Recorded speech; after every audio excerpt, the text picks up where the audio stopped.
Hello, and thanks for coming along to And We Have an Office Dog, the digital agency podcast where we talk to agency owner-directors and learn more about what makes them tick. From the things that make them similar to the things they'd rather have known sooner, where they've had success and where they've learned some hard lessons. All will be revealed with your host, Chris Simmance, the agency coach, and he'll be talking to a different awesome agency person in each episode, asking them 4 questions and seeing where the conversation takes us over the next 25 minutes. Okay, so let us begin. Over to you, Chris. Thanks, voiceover guy, and I'm really pleased to have Becky Simms back on the podcast today. Becky from Reflect Digital, how are you doing? I'm very well. I'm very pleased to be back, and thank you for having me. We are here today to reflect on the last year, which I think is really apt for the name of the agency that I know and you from and also love. But those of you who can't see, because it's audio podcast, you will notice that I do notice that Becky is in a fantastic backdrop now because her great colleague Gary has set up a whole suite of all sorts of cool tools and things like that. So we're going to release this as a video portion of the podcast for a change, just to see what it looks like, get some extra click-throughs and stuff like that. I'll give you a report at the end, Becky. Amazing. Look forward to it. Yeah, it feels a lot more high-tech than me normally sitting just at my laptop and hoping for the best. So it's great. Thank you very much for coming back on. I know how busy and how many things have gone on in the last year, and obviously we'll touch on that shortly. But for those of you who live under a rock and have no idea who Becky Simms is and what you do, would you mind giving us a wee mini intro into yourself? yes, definitely do that. So I'm founder and CEO here at Reflect Digital. We are a performance marketing agency, and we unleash potential by bringing the art of marketing with behavioural science together. So that's us. We also now own Lab Agency, which some people might have heard of before, and have rolled that into a new vision called the Human First Collective. So lots has been going on since we last spoke. Human First Collective. I love that. So just give me a little bit of a background. That's a lot. You've just literally told us probably about 2 hours worth of podcast recording. So Purchase Lab? Yes. How's this work? Yeah, so we used to be in the Lab group. So we joined back in 2019 with a big vision to create a group founded on human behaviour. We had over the years got to, I think, 5 different agencies in that group, but it was unfortunate timing. Lab group started just like the September prior to COVID hitting. Some of the agencies did really well, some didn't do so well, as is the story across the industry, I think, from that time. We were one of the agencies that was doing particularly well once everyone kind of turned to digital marketing as their answer to getting through that difficult period. So we were doing quite well. There was a vision to try and go and get private equity investment and to grow the group, and actually there were 2 really strong opportunities that happened back in 2022 that didn't come off, again because I think even when you're having those kind of conversations at the moment, like, they can fall apart in a second just because someone's changed direction or whatever. And There's anyway, a lot going on. There really is. And with that then not happening, the group then, the vision had dropped away. So we actually stepped out of the group beginning of last year. Well, legals probably was middle of last year, just because the vision wasn't quite there, and actually for the direction that we wanted to go and for our own stability, it made sense to kind of part ways, which all of the agencies ended up doing, leaving the original Lab agency. And because it had been a really tough time, it got to the point where actually the vision for Lab wasn't quite there anymore.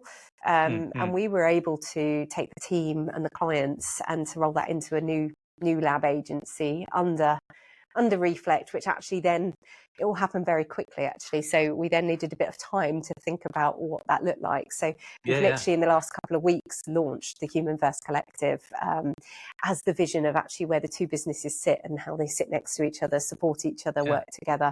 But it's two agencies founded on humans, first of all, be that our team, our clients, our clients, the audiences that we serve. But also two brilliant teams that have been working together really well for the last 4 or 5 years. Lots of joint clients, so lots of fantastic clients that have supported us in the decisions that we've made going forward, and it's a really exciting time. You're in the most tumultuous time when these sorts of things happen, because plenty of stuff happens in the background. Obviously lots of decisions and different ideas popping in and all that sort of stuff. Loads of different things that you can and can't control, so to speak. But human first, we certainly need a little bit of that these days in the world, I think. 100%. And to be honest, like, it's always how I've run things. Like, I'm a very emotional human person and very connected to our team. One of our values at Reflect has always been that we're a family, which either gets people really riled and they go, you can't be a family if you're a business, or they get it.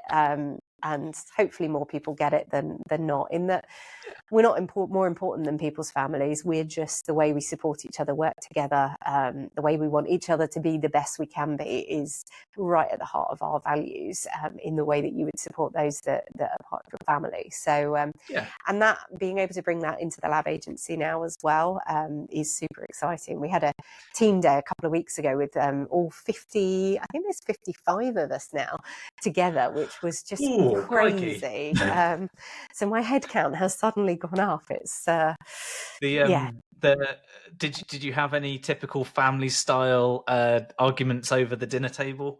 We didn't. We did have, though, which probably some people found cringier than others. We did have a birthday party. So we had a child's birthday party as part of our team day, which Brilliant. Some people wanted to hide and find the bar because this was pre-alcohol, and some people were just embracing it. I was one of those embracing it. But yeah, no, it was good fun. It was very silly. Lovely. Nice to be a child again. And you said a lot a minute ago about vision, and I think that vision is vital to almost any business's direction and planning and things like that. The issue, obviously, in the real world is that you can't control things outside of the organization, and that's where things have to change at some points. And I guess from a reflect point of view, and from where you are now, there's probably been a few times where the vision's tweaked and changed and weaved a little bit with the times, and the keeping to the human and the behavioural aspects of things has probably tided you over quite well over the last few years, at least. Definitely. And I think it's so true. You can write any vision down, you can tell people your vision, and then market changes, things happen.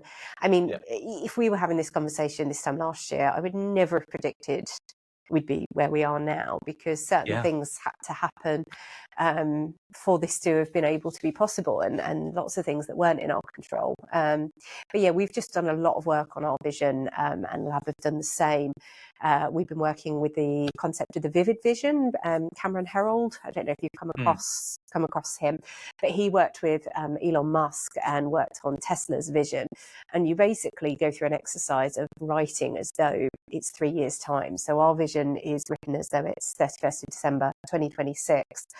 And you explain the intricacies of the business from a people perspective, a client perspective, a type of work you're doing, like everything.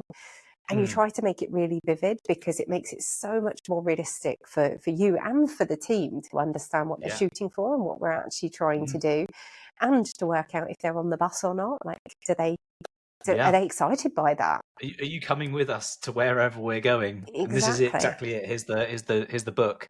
Exactly. The industry's changed a lot in the last year.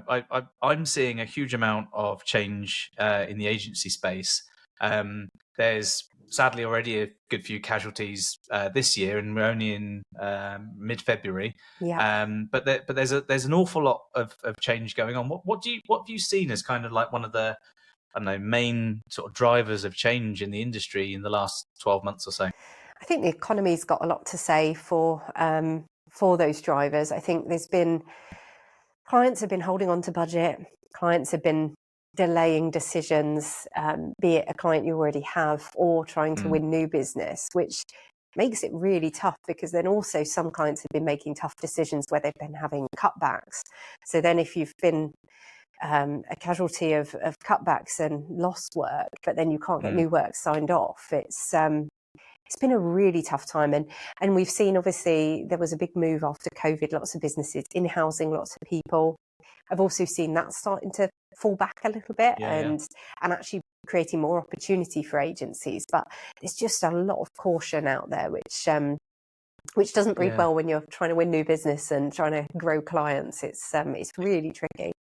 It's almost like the frustrating end of being an entrepreneurial person, isn't it? Yeah. Having uncertainty around you, because I know what you're like, in that you want to drive things forward. You want to run a growing long-term business, but at the same time, if there's lots of uncertainty around, and especially with quite a lot of the agencies that are struggling with either new client acquisition, client retention, same with staff to a certain degree as well.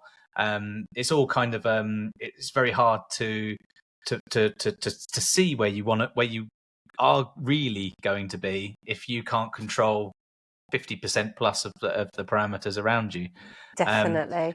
And I think it's where doing those things that we know work that take time, you can't, like last year we started doing a lot more in the event space to try and meet with people more, to try and build relationships. And that stuff is working, but when you first do it, it doesn't feel like it's working, because these things take time. You don't build a relationship and inviting one person to an event and hope that's it. They're going to come and bring their hundreds of thousands of pounds to you. So it's having confidence that these things do work. People by people build relationships, and it will all start to come round. But it's quite difficult when you're staring at numbers that you're not liking, and you're worried and you're stressed, and then you don't know whether to spend the money on the marketing activity or not. And so you've got to be in a confident space. Yeah. And that's, I was about to make a joke about buying a pint of Guinness and good things coming to those who wait, but you need to brew a good beer first of all, because then good things will come if you wait. So a bit of patience is essential. What kind of trends are you seeing emerging in the agency space, beyond the big mysterious AI? There's quite there's lots of agencies kind of touting lots of different things that they're up to at the minute. Is there something that you're seeing that's that you've either adopted or you're driving forwards as a trailblazer in the industry? So I think on our side, it's definitely video content and content in general. I think search is moving away, like we're especially seeing that younger audience. They don't turn to Google the way you and I do, maybe. They turn to TikTok first, or they turn to Instagram, and having that understanding of your audience and where they're choosing to search, and then being there with the right content, which probably isn't the same content that you'd have served on Google. So actually you're really starting to have to think about your audiences more, the channels that they're choosing, and customer journey, which we've been kind of on this journey over the last few years from a behavioural point of view, to really get clients to understand why it's important to invest in thinking about customer journey, researching it, understanding it, and then really using that to fuel your strategy.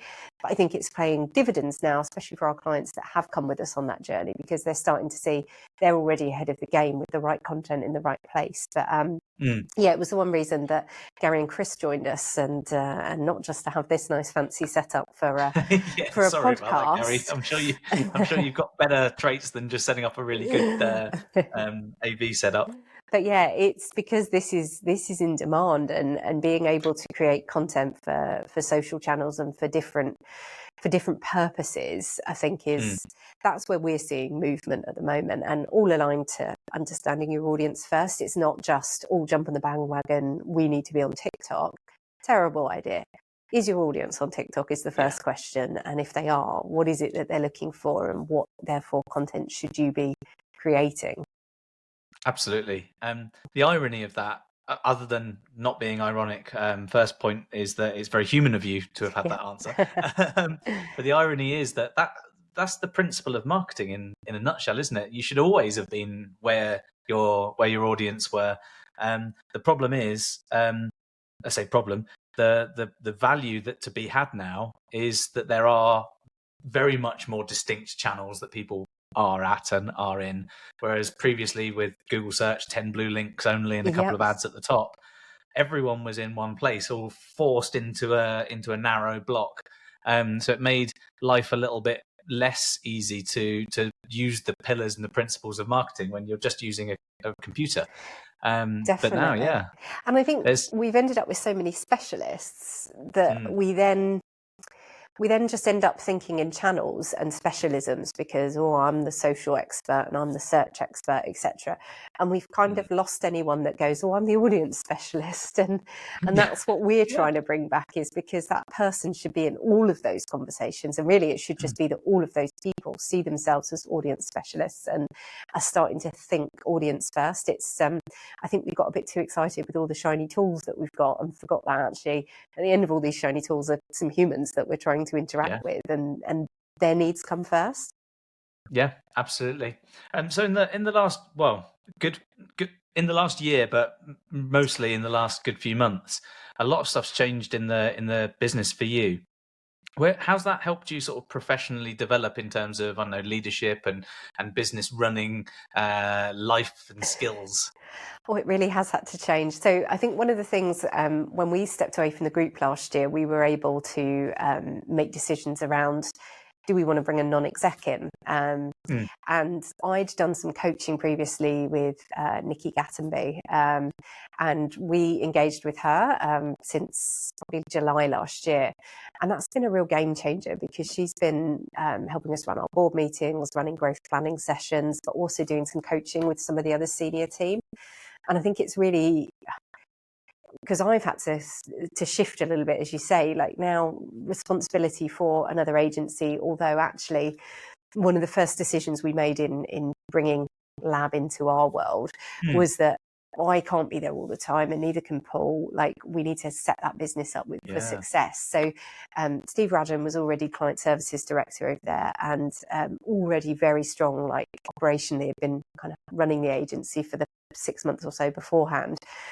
So with himself, Mike Steer, who head of technical, and then we took Sylvan from our team, who'd been other than Paul, my right hand man, like we'd always pitched together and everything, but we've taken him over there to be MD, which is really exciting. So actually it's been amazing for me to see someone that he's been on our journey for the last 8 years and joined us kind of as an account manager, account director, to actually now see him heading up a business that's part of our awesome collective of businesses is just amazing.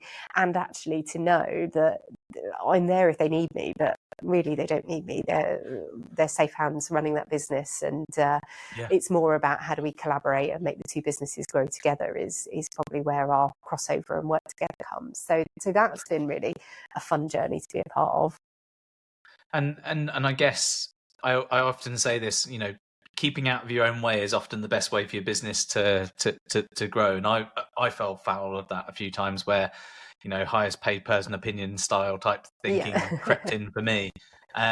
But, to have two separate organizations but under a collective arm, it must be, I'm projecting, I guess, here. It's probably quite hard to not want to dip in and talk and see what's going on in all the areas, because it's just a bit exciting sometimes. Definitely, yeah. You do have to sit on your hands sometimes and go, nope, sit back. But it's, I think one of the other things that came as we exited the group, we had a bit more control over budgets, where we weren't paying towards group teams, etc. And last year we brought a few more experienced people into senior roles within Reflect, and I think that again was a game-changing moment to lift more weight off of my shoulders and to be able to go, actually, I don't even need my nose to be in that. Like, yes, I might want to be nosy, but they don't actually need me, which is brilliant. And they've got it, they've under control, and they're doing better than I could do being there. So that's been really nice, is really trying to get those kind of key pillar people in their roles, secure, feeling comfortable that they know what they need to do, so that they can set their teams up for success. And it all seems to be coming together. It never happens as quick as you want it to, but looking back from where we were this time last year, it's transformational. Absolutely. And so if we're doing this recording in another year's time, we're both hopefully in person recording this in your fantastic suite that you're going to have. Additional to this, it's going to be even bigger. It's going to be a whole desk podcast style Joe Rogan stuff going on, I can see. We've got a glass of champagne. We're only going to sip out that champagne if something that's in the vision has been achieved. What are you looking forward to in the future? What's the thing that's getting you and the teams excited at the moment? I think the behavioural side of what we're doing. So like we've been making really good ground there and doing some really interesting projects. We helped a charity last year relook at all of their email marketing, for example, and relooked at all of the ways that they communicate with their audience, because they just had their messaging wrong and they weren't really getting that across in the right way. And to do more work like that, where we can also then really start to see the impact of, because I think I always talk about us as the fact that we unleash potential that other agencies can't, because of the behavioural side of what we do. And I want to do more of that, because clients come to us because of that sometimes, and then sometimes they go, that's a bit extra work, or can you just run our page, just run our SEO, or just do this. And actually we're getting stronger around, you need to want to do this and warrant spending the money on it and believe in it like we do. We will then show you the results and we'll make it all happen. But that's why you're choosing to work with us. So I think this time next year we'll have moved that service forward even further from a behavioural perspective, and we'll have some really exciting things and really be showing why that's different, and actually why you shouldn't run a marketing strategy without that and without that audience focus. Yeah. I mean, it's an exciting 12 months ahead for you guys. And aside from hopefully seeing you at the odd conference here and there, eagerly watching out on LinkedIn for the next amazing big step that you guys make. Yeah, definitely. It's been a whirlwind. So I think there's also some bedding down of just... You're saying it calmly, but what you mean is it's been crazy. Oh, it really has. It really has. It's been... but brilliant fun, and just such a great focus for the future of what can happen, and seeing where Lab gets to. Actually, that's worked out even better than we expected it to, from how the initial couple of months have started and the support we've had from clients on bringing the two businesses together and the Human First Collective. So, I mean, in some ways, like, especially when I think back a year, I could never have predicted where we are. So I have no idea really where we'll be, but it will be good and it will be fun, and we'll have done some amazing work and worked with some brilliant team members, and it'll all be good. So it's exciting. Awesome. Thank you so much for coming on again, Becky, and hopefully we'll have another positive chat in a year's time. Definitely. Thank you for having me. In our next episode, we'll revisit another agency leader and see how their last year has been. Thanks very much for listening.